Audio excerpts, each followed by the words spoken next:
Hello. Welcome to this thing that I'm doing. My name's Alex and I'm a breakfast cereal enthusiast.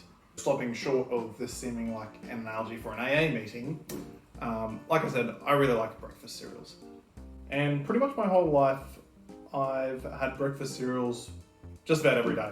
However, I was restricted by my parents for the majority of my life from having really high sugar breakfast cereals because they're no good for you.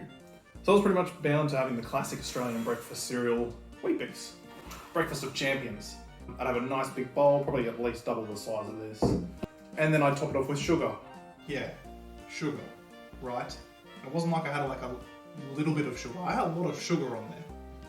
Anyway, so I really only got to have different types of cereal on the very odd occasion when my parents would buy them as a treat, or like I'd go away from home, like say on school camp or something. Actually, to think about it, I'm pretty sure that I had Weet-Bix as well on school camp. So, now that I'm a fully grown adult and I can make whatever breakfast cereal choices that I wish, we're going to celebrate this freedom of adulthood by sampling a breakfast cereal from the freest country that I know, America. So, secondary context to this. About almost 2 months ago now, I was in Melbourne, and every time I had to leave or come back to my apartment, I'd walk past this shop that would just have a great big glass window filled from top to bottom of breakfast cereals that I thought you could only get in the US. Did a bit of research, and apparently there are some stores here in Australia that will import international candies, breakfast cereals, other snacks, and the like, and then sell them here in Australia. So I decided to buy a few. Or more. And I thought, well, like, I don't know what these breakfast cereals taste like. I'm sure there are other people out there who don't know what they taste like either. So why not try them out and do some reviews, and that way I'll know what they taste like. You have an idea of what they taste like and you can decide whether you want to try them or not. I'll also do some reviews of Australian breakfast cereals because there are, in some cases, some very good quality breakfast cereals that are sold here. Fruit Loops, I'm looking at you. So do some reviews of breakfast cereals on their own, do some where I compare similar cereals together, I guess.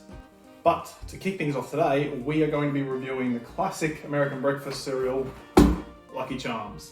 Each time I do one of these reviews, I'm going to look at 5 points of performance. So, first one being the packaging.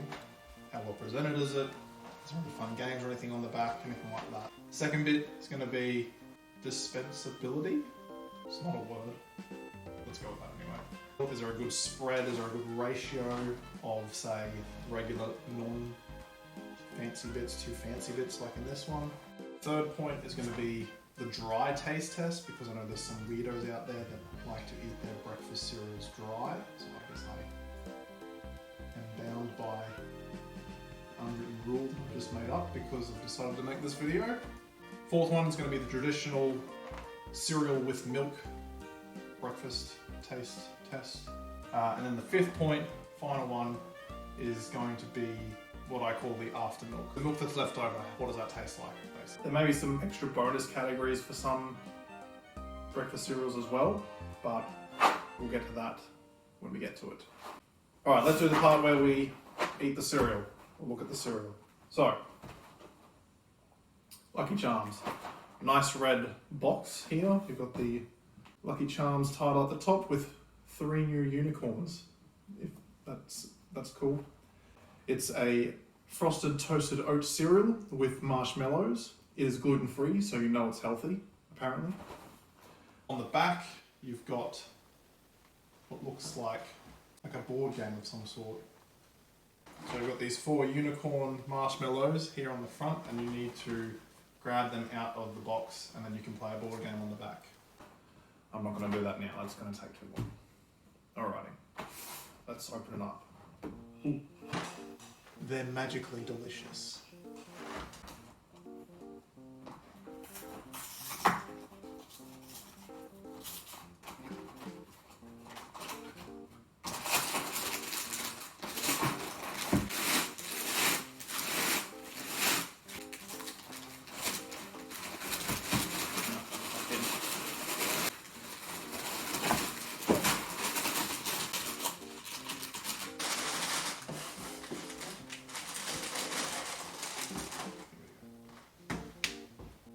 One serving size, 3/4 of a cup, or 27 grams. Alrighty.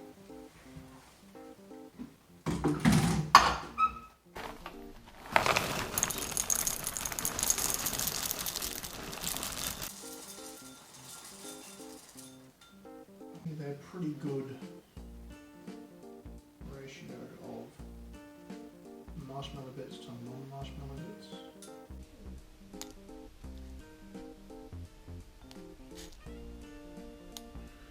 Got unicorns, whatever the heck that is, the Clover,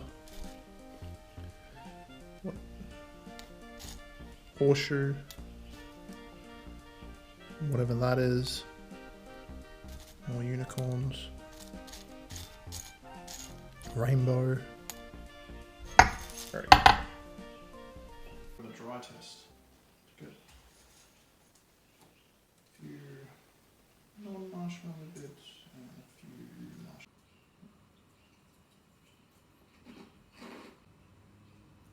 It's actually not that bad.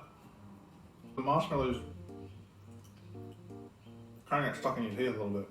The non-marshmallow bits crunch really well and dissolve quite well. There's a little bit of frosting on them, but nothing overbearing. Let's go marshmallow on its own. Marshmallows just crumble quite easily when you chew on them, but it does kind of get stuck in your teeth a little bit. Alright, let's get some milk.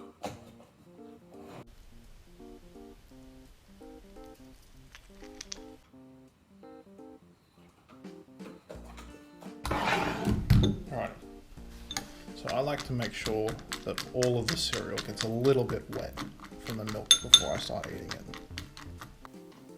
So first bite with milk. That's big, heaping serve, good ratio. By the looks of things of the non-marshmallow and marshmallow bits in the scoop, a bit of milk in there. Crunch factor significantly goes down once it's soaked in milk. But the marshmallows don't stick to your teeth as much, which is good. It's actually quite nice on the mouth. While it's not super crunchy, it doesn't seem like it's not crunchy enough. It's just a good amount of crunch, I think. And the marshmallows spike up the taste a little bit so it's not too bland either. It's quite nice. That's really nice. Non-marshmallow bits on their own. What's going to happen? The non-marshmallow bits with milk, without any marshmallow bits added in there, a little more bland than if you would have them dry, which is surprising. Let's go marshmallow bits without any non-marshmallow bits. So that's nice, but I think that balancing out the non-marshmallow bits with the marshmallow bits is obviously the ideal way to eat this.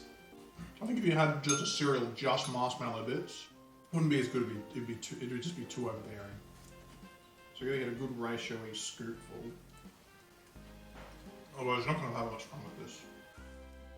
It kind of reminds me of that old Pokemon breakfast cereal that they had when I was younger, where you'd have the regular cereal bits and then have like sort of similar sort of thing, like a marshmallowy type candy in the shape of different Pokemon. So, after milk, what's left?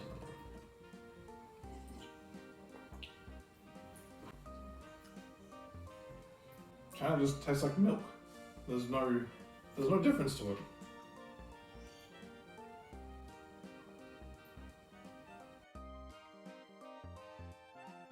Doesn't seem like there's any flavouring that's seeped off of the cereal into the milk to alter the taste of the milk itself, which could be good if you just enjoy milk on its own. But it doesn't have any kind of zing to the after milk taste. Ooh, that last little bit of milk was nothing over the top or anything, just a little hint of sweetness. Alrighty, so going back over it, box. It was nice. title there, you've got a nice red box, you've got the picture. You've got displaying what looks like the cereal, so you're not surprised when you open it up. You've got the mascot there, the leprechaun, you've got a unicorn on the front, you've got a board game that you can play on the back. So, box, I'd give it a solid 3. It's fine. There's nothing fancy or awesome about it. It's a good box. Dispensability, I think it was a pretty good ratio there. I wasn't dissatisfied when I was eating the cereal itself. So I think there was a good ratio of non-marshmallow bits to marshmallow bits. For that, I think I'll give it a 4 actually. I think I was really impressed with that. For the dry taste test, I'm gonna give that a 3.5. I'm not a huge fan of dry breakfast cereal, but I was very surprised by how much I enjoyed it dry. I was almost going to go a 4, but it loses a little bit because the marshmallows do stick to your teeth a little bit when you're eating them dry. Traditional with milk taste test, I'm going to give that, I think I'm only going to give it a 3.5. I thought it was good, but could have had a little bit more crunch in the non-marshmallow pieces. I think that the non-marshmallow pieces are just a little too bland on their own if you get caught up and have a bad ratio and a scoopful. Lastly, the after milk taste, I'm going to give that a 2. It just tasted like milk. It wasn't really much to it. Bonus category. Moment you've been waiting for. Lucky Charms. How do they stack up to their original Lucky Charms? Probably wondering, what do you mean? Well, we've got this thing, whatever that is. Some unicorns, horseshoes, whatever this thing is, a love heart, a crescent moon, a rainbow, and a clover. Can't really eat any of the other things. However, you can eat clovers. What I'm going to do for the next part is to see whether, if we mix in some of the non-marshmallow bits with some real-life clovers. Now, I don't have 4-leaf clovers that come from Ireland. However, I have picked some 3-leaf clovers from my front yard. And we're going to sprinkle this in and see if that stacks up to the original clover. Looks delicious. Let's try it.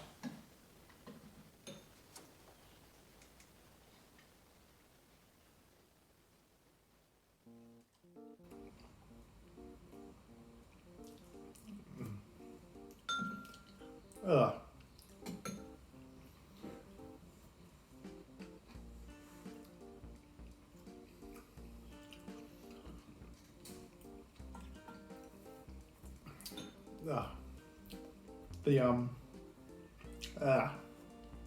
When you're biting it, the non-marshmallow cereal bits seem to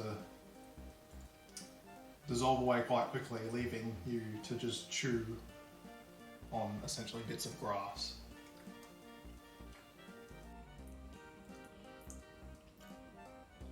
And that's not very tasty. So we've got packaging 3, dispensability 4, dry taste test 3.5,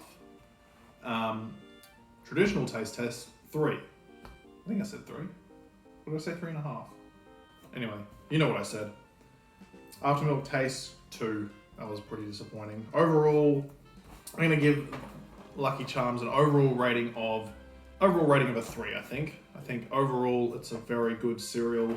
It's quite tasty. Not super crunchy, but not like it was missing out on any crunch. It was a good ratio of the non-marshmallow and marshmallow bits, which evened it out, especially in the milk. And the dry taste test was surprisingly impressive. So, yeah, you know what? I'm gonna give it a 3.5. Whatever.